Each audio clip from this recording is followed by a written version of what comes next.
One of the biggest problems people have is that when they face rejection, they think that it's about themselves. They don't think that it's about the situation or the other person or the circumstances, but they look at themselves and they think, wow, there must be some sort of problem with me. The problem lies within me. This is why I got rejected, okay? This is what many people believe in. Unfortunately, it's really, really unfortunate, because the reality is that when you get rejected, very often it's not about you, but it's about other people. It's about the circumstances or the situation.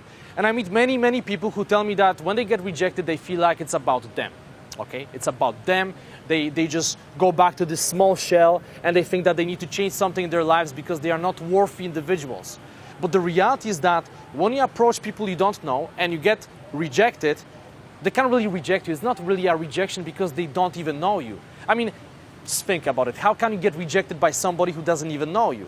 Let's say that you're a guy and you approach a beautiful woman in a bar and she rejects you after like 20 seconds.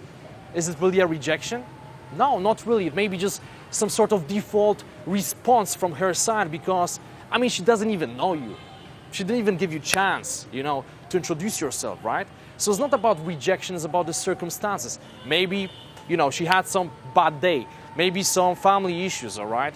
Maybe some other problems. You never know. But it's most probably not about you, but it's about the circumstances. And it applies to so many different, areas. For example, let's say that you walk into some sort of, let's say, hostel or hotel, and you see a group of travelers, and you just feel like you want to join in, and you're like, hey guys, what's up, how are you doing?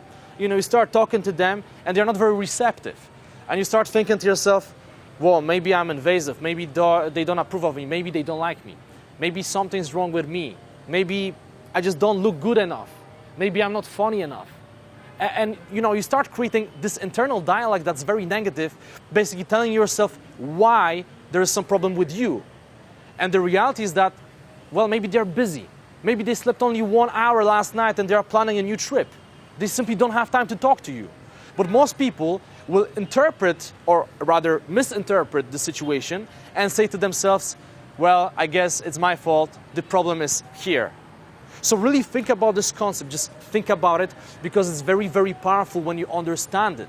And next time, when you get rejected by anybody, when you have the first interaction, you gotta realize that it's most probably not even a rejection. It's a default response. It's not about you, it's about them, it's about the situation, it's about the circumstances.